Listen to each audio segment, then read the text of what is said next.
Hello guys, welcome to the back my channel. मेरे channel पर आपका फिर से स्वागत है। दोस्तों, आज हम चैप्टर 4 सामाजिक न्याय करेंगे। दोस्तों, ये चैप्टर बहुत ही इम्पोर्टेंट है, इसलिए आप इस वीडियो को बिल्कुल ध्यान से देखना। सामाजिक न्याय यानी कि सोशल जस्टिस, इसके बारे में आज हम इस वीडियो में पढ़ेंगे कि न्याय होता क्या है। आप न्याय से तो परिचित होंगे कि आप देखते होंगे कि न्याय होता क्या है। अदालत में भी न्याय की सुनवाई की जाती है, लेकिन हम सामाजिक न्याय के बारे में पढ़ेंगे जो कि लोगों को मिलने चाहिए। तो इसके कुछ पॉइंट देखते हैं। न्याय एक राजा का प्राथमिक कर्तव्य होने के लिए प्राचीन समाज में धर्म से जुड़ा है। जो प्राचीन समाज का जो न्याय है और जो आधुनिक समाज का जो न्याय है, उनमें बहुत ही फर्क है। पहले के समाज में जो राजा होता था वो न्याय करता था, लेकिन अब के समाज में तो सरकार होती है हर देश में और लोकतंत्र होता है, तो वो लोकतंत्र ही न्याय करता है। और राजा का न्याय अलग था, इसलिए लोकतंत्र का न्याय भी अलग है। न्याय एक राजा का प्राथमिक कर्तव्य होने के लिए प्राचीन समाज में धर्म से जुड़ा है। पहले ये धर्म से जुड़ा हुआ था। पहले उच्च जातियों को ज़्यादा न्याय मिलता था और जो नीचे जाति होती थी उनको कम न्याय मिलता था। न्याय का संबंध हमारे जीवन व सार्वजनिक जीवन से जुड़े नियमों से होता है, जिसके द्वारा सामाजिक लाभ कर्तव्यों का बंटवारा किया जाता है। न्याय का अर्थ क्या है? अब देखिए न्याय का अर्थ क्या है।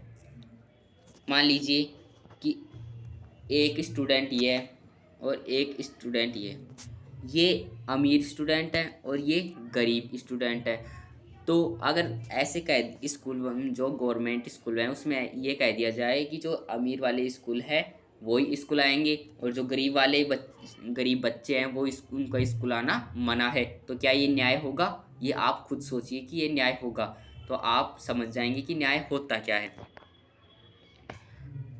प्राचीन भारत समाज में न्याय धर्म के साथ जुड़ा था।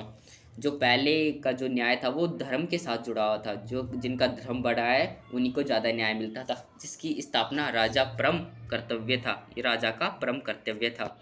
यानी जो राजा होता था, जो जो उचित काम करते थे उन्हें पुरस्कार देता था, और जो जो जो मतलब ऐसे नीच काम करते थे उन्हें दंड भी मिलता था।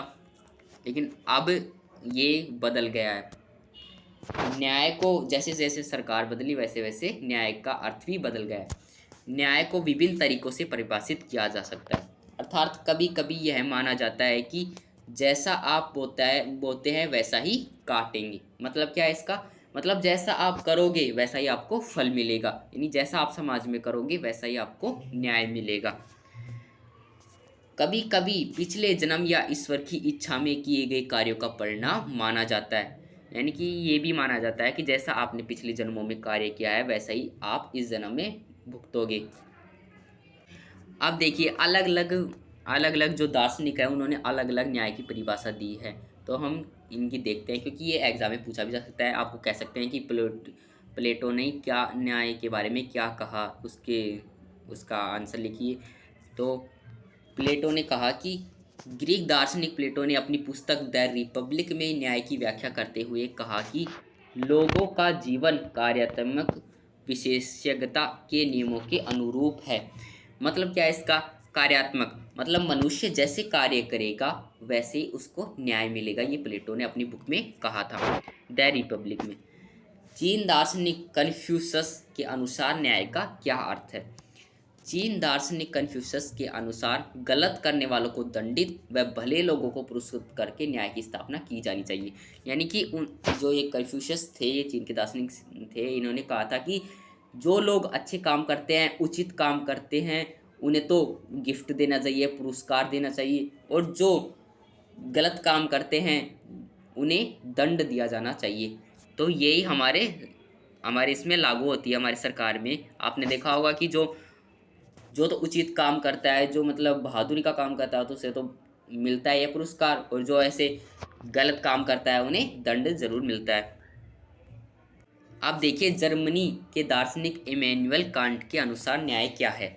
इन्होंने भी कहा था, जर्मनी दार्शनिक इमैनुअल कांट के अनुसार हर व्यक्ति की गरिमा होती है, यानी कि हर व्यक्ति की अपनी अपनी गरिमा होती है, अपनी अपनी भावनाएं होती है। इसलिए हर व्यक्ति का प्राप्य प्राप्य का मतलब है मकसद, यह होगा कि उन्हें अपनी प्रतिभा के विकास और लक्ष्य की पूर्ति के लिए समान अवसर प्राप्त हो।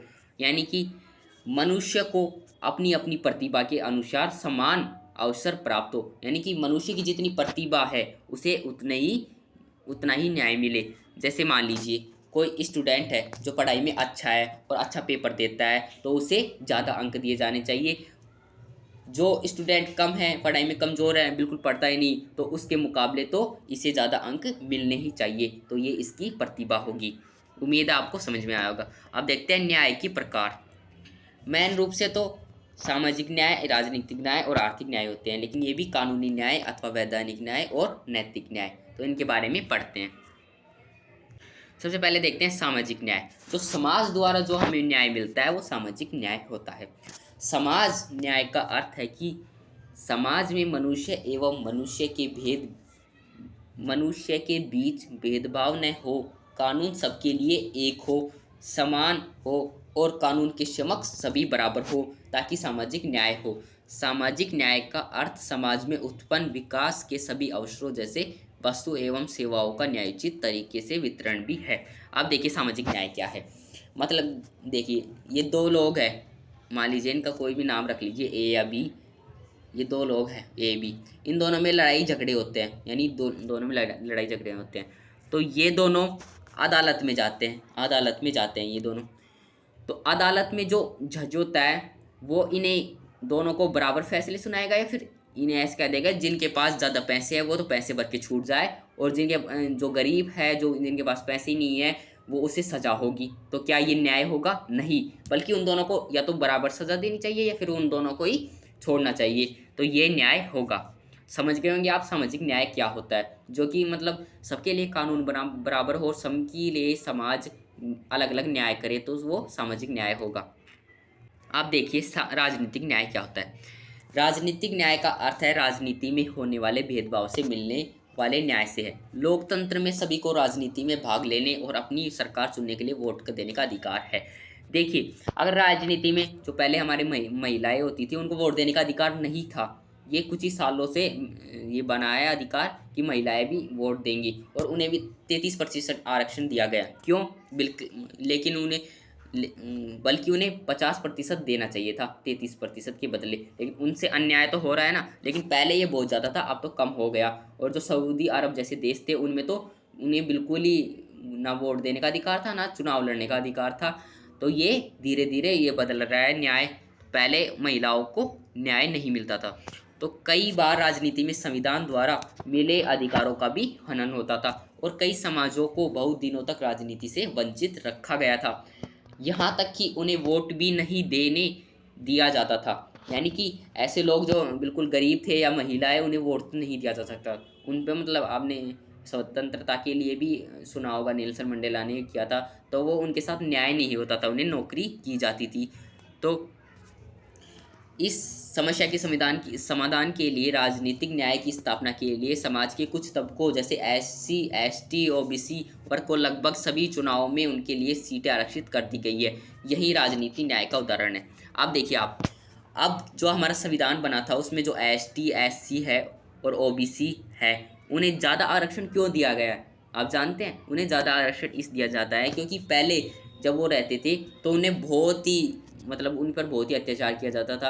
जो जैसे पहले के जो राजा वगैरह होते थे, उनका जो नीची जाति के जो लोग होते थे उनका गांव भी अलग होता था। उन्हें मतलब वैसी सुविधाएं भी नहीं दी जा सकती थी, उनके लिए पानी भी अलग आता था। तो ऐसे जो हमारे फिर डॉक्टर भीमराव अंबेडकर आए तो उन्होंने उनकी सुनवाई की और उन्होंने संविधान में उन्हें ज़्यादा आरक्षण दिलवाया, क्योंकि उनकी ज़्यादा पूछ हो सके, तो इसलिए उन्हें ज़्यादा आरक्षण मिला है।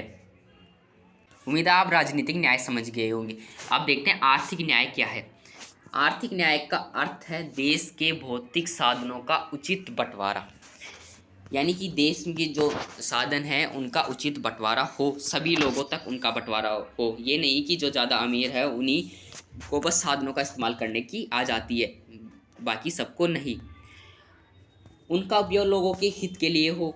आर्थिक न्याय की अवधारणा तभी चरितार्थ होगी सभी को आर्थिक आज़ादी प्राप्त हो और वे स्वतंत्र रूप से अपना विकास संभव कर सके। आर्थिक न्याय का मतलब क्या है? यानी कि देश के जितने भी संसाधन हैं सभी को प्रयोग करने चाहिए। यानी कि अब मान लीजिए, आपको एग्जाम्पल से समझाता हूँ कि आर्थिक न्याय क्या होता है। मान लीजिए दो दूसरा एग्जाम्पल ले लीजिए कि दो आदमी है ना। तो एक तो मतलब थोड़ा सा अच्छा खासा है, मतलब ऊंची जाति का है, और एक निचली जाति का है। तो ये दोनों एक फैक्ट्री में काम करते हैं, एक जैसा ही काम करते हैं। तो इसको तो 50,000 रुपये मिल रहे हैं पर मंथ, और इसको 20,000। तो क्या ये न्याय है? आप सोचिए। बल्कि इन दोनों को बराबर मिलना चाहिए, क्योंकि काम तो एक जैसा कर रहे हैं ये। तो ये आर्थिक न्याय होता है। आप समझ गए होंगे।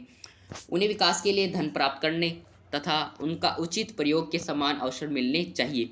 समाज के वे लोग जो आर्थिक दृष्टि से पिछड़े हैं या असहाय है, जिन्हें मतलब बिल्कुल ही असहाय है, उन्हें अपने विकास के लिए आर्थिक मदद मिलनी चाहिए। मतलब ऐसे लोग जिनके ना पैर है काम करने के लिए और जिनकी जो आंखें नहीं है काम के लिए, तो उन्हें उचित सहायता मिलनी चाहिए। ये आर्थिक न्याय होता है।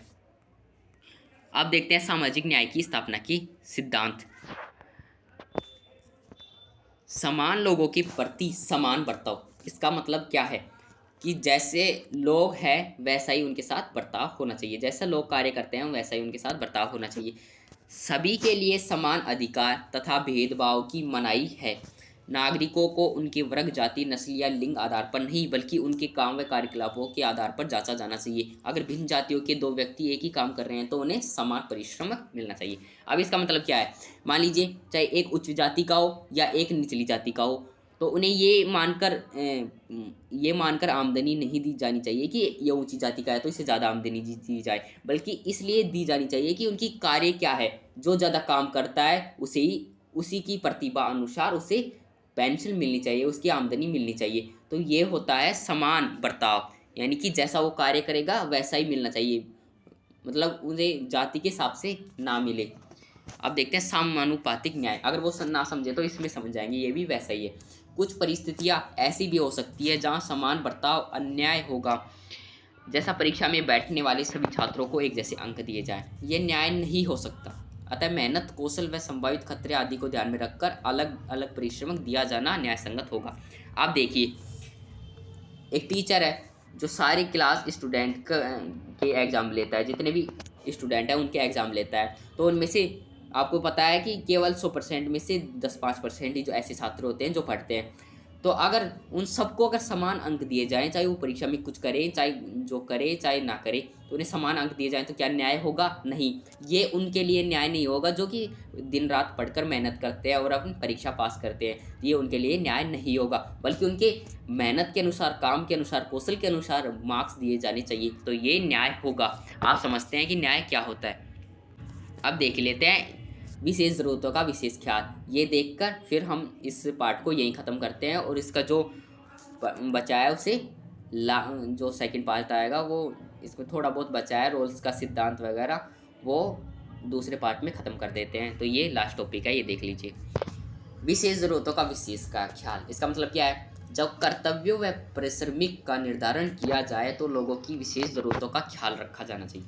जो लोग कुछ महत्वपूर्ण संदर्भों में समान नहीं है, उनके साथ भिन्न ढंग से बर्ताव करके उनका ख्याल किया जाना चाहिए। इसका मतलब क्या है? विशेष ज़रूरत विशेष का, यानी कि कोई वृद्ध लोग है और एक वृद्ध आदमी है और एक जवान आदमी है, तो इन दोनों को एक जैसा काम दिया जाए तो क्या न्याय होगा? नहीं। मतलब वृद्ध इंसान की तो शारीरिक क्षमता कम है, आप जानते ही है, और जो जवान लोग हैं हम जैसे, तो उनकी शारीरिक क्षमता तो ज़्यादा ही होती है।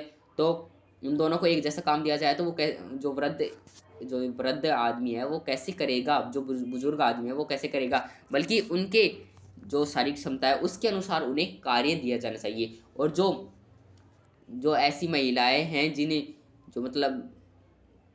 जो बिल्कुल विधवा है या फिर वैसे अपने घर का खर्चा भी नहीं चला पाती, तो उन्हें विशेष ज़रूरतों के लिए न्याय करना चाहिए उनके साथ। जो सरकार को भी ये सोचना चाहिए कि जो कॉल सेंटर में जो महिलाएं काम करती है, फिर जो ऐसे काम काम करती है महिलाएं, जो रात को 12-12 बजे तक आती है सड़कों पर, तो उनके लिए वाहन वाहन की सुविधा करनी चाहिए, उनके लिए बाइक वगैरह, कि वो घर पहुंच पाए। तो ऐसी सरकार को ऐसी विशेष ज़रूरतों पर विशेष ख्याल रखने चाहिए। तो आप समझ गए होंगे कि विशेष ज़रूरत पर विशेष ख्याल क्या होता है। नहीं भी समझे तो आप इसे उसमें बुक में अच्छी तरह से पढ़िए, एनसीईआरटी बुक में अच्छी तरह से दे रखा है। तो ये पार्ट यहीं पे ख़त्म होता है। धन्यवाद, नेक्स्ट पार्ट में मिलते हैं। बाय।